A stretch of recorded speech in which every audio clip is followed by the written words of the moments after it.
Hello, boys and girls. Today we're going to continue to talk about science. And the topic we're going to talk about today is floating and sinking. If an object floats in the water, then it stays on top of the water.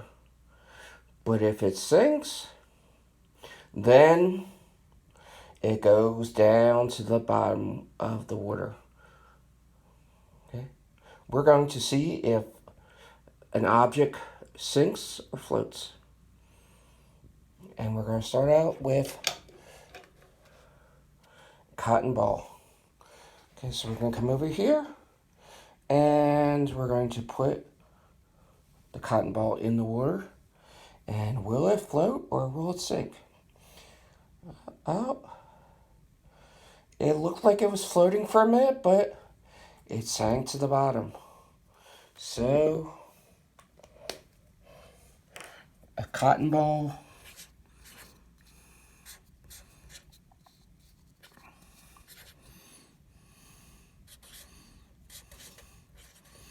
sank. All right, let's do another act. Let's see if a spoon will float or sink.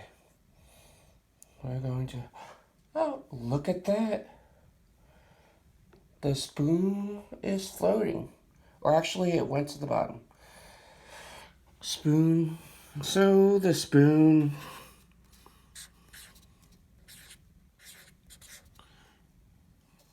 sank to the bottom.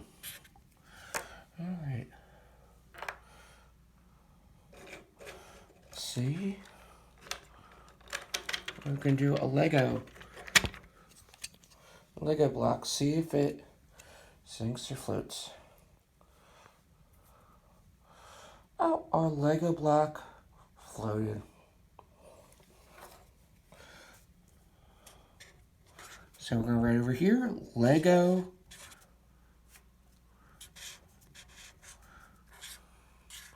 floated. Okay, let's see about Mr. Potato Head's hand. Let's see if that sinks or floats. That went right to the bottom. So hand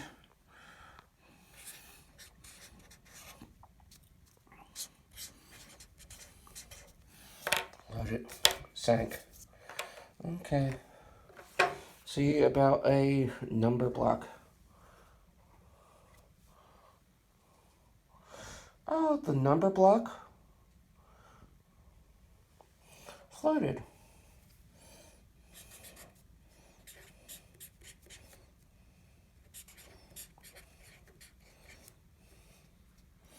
Number block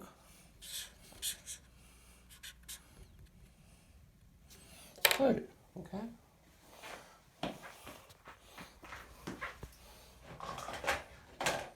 Let's see about a measuring cup. See if that floats. Is that floating? Yes, it is. So, measuring cup.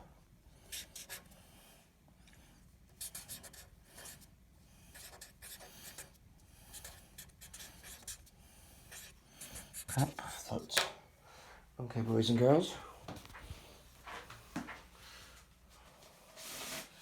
Now we're going to talk about why something might float and why something might sink. So we're taking block out, a Lego block, measuring cup, spoon, and hand. All right. And we're going to use the measuring cup. Now, the measuring cup might sink or it might float depending on how we put it in the water. If you put it with the bottom down, the water is able to hold up the object. So if you put it,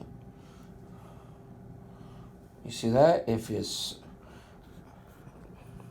the bottom is down, then the object will be supported. However, if I turn it around with the top facing down, let's see if it still floats.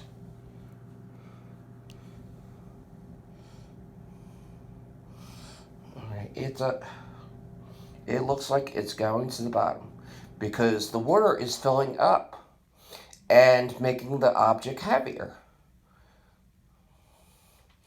Now, our cotton ball, it really should have floated, but there are air pockets that we cannot see within the cotton ball, and once it went into water, first it floated, and then the water came in and filled those air pockets and made the cotton ball heavier. Okay, so the heavier an object, the more likely it is to sink, and the more support an object has, such as our measuring cup here, the more likely it is to float. Alright, so this is our activity for floating and sinking. And we had Lego floated, the number block floated, our measuring cup floated, but we said if it was with the bottom up, it would float, and if it was bottom down, if the bottom was facing downward, then it would float, but if the bottom was facing up, then it would sink. Our cotton ball, we said, was very light, but it filled up with water. Our spoon floated for a moment and then sank, and Miss Potato Head's hand sank right to the bottom. Alright, we had a lot of fun today, and we'll do it all again tomorrow. Bye, boys and girls.